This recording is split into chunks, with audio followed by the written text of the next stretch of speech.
Small alcohols are going to be soluble in water, but as the alcohol gets bigger, it's going to be insoluble. So that's sort of the general rule for you. Okay, so small alcohols are going to be really soluble in water, but that solubility is going to go up as your alcohol gets bigger. The reason for that is because the reason there's varying solubility is because unlike your alkanes, as it got bigger, it would always stay non-polar because it was only carbon and hydrogen. But with your alcohols, you have carbon, you have hydrogen, and you have your hydroxyl functional group. Okay, so when you have a really small alcohol, your hydroxyl functional group makes the overall molecule really polar. Okay, so when you have a small alcohol, you have that hydroxyl functional group, which is between your electronegative oxygen and your electropositive hydrogen. So when oxygen is really electronegative and when hydrogen is really electropositive, it pulls the electrons towards the oxygen. So the bond is the bond is polar. And because your overall molecule is really small, the overall molecule is probably going to be polar as well. So because it's polar, it's going to be soluble in water. But as your molecule gets bigger, as you start adding more carbons to the carbon chain, that carbon chain in itself, if you had to separate it, is non-polar. Okay, so let's say, for example, you had butanol, CH3, CH2, CH2, CH2OH. Okay, the part of the molecule that's actually polar is this part. Yeah. And then this part on its own, in its own essence, is going to be non-polar. Can you guys give me a thumbs up if that makes sense? Obviously, the hydroxyl affects the overall polarity, but on its own, if you look at it on its own, the carbon chain is non-polar and the hydroxyl is polar.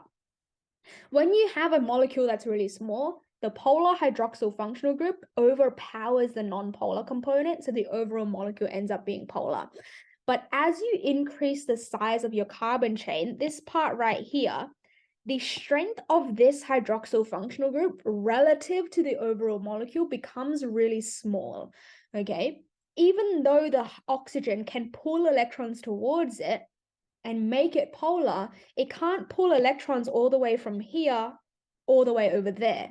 The carbon chain is just too long, so its power just can't pull all the way from there, which means as your carbon chain gets longer, the effect, okay, so this is the sentence you're going to say in your papers, yeah? So we're talking about it colloquially, but in terms of formal language, as your carbon chain gets bigger, the effect of the non-polar carbon chain outweighs the effect of your polar hydroxyl functional group, which means as your carbon chain gets bigger, as that non-polar carbon chain gets bigger, the overall molecule becomes increasingly non-polar. Okay, the overall molecule becomes increasingly non-polar, and because of that, as it gets more non-polar, water's still polar. As it gets more non-polar, it's no longer like dissolves like, so it's going to stop dissolving inside of water. Okay, so as your carbon chain increases, yeah, as the length of your carbon chain increases, your non-polar carbon chain has a bigger effect on your overall molecule than your polar hydroxyl group.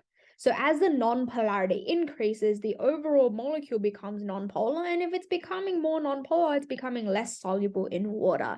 Okay, can you guys give me a thumbs up if that makes sense? The hydroxyl still exists. It's just that because the carbon chain gets longer, that non-polar part gets even more and more power, which means that power outweighs the power of your hydroxyl group. That's why.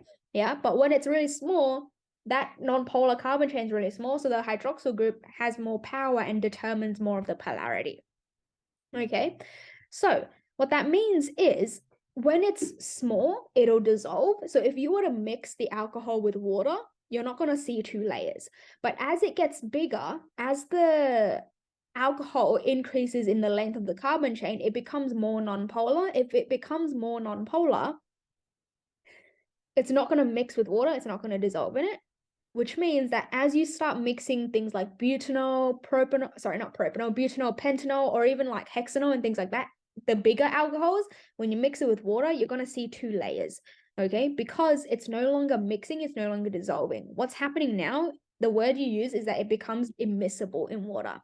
If it's miscible, it's going to mix and it's going to dissolve. If it's immiscible, It's going to not mix, it's not going to dissolve. Okay, so a new word for you, immiscible, is one that you want to start popping into your answers now, because it just elevates the quality of your answer as well. Okay, so this is one of the things that isn't necessary in order to get the marks, because you can explain the answer without it, but it elevates the quality of your response and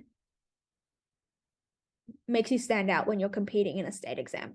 Okay, so that is your explanation for solubility of alcohols in water.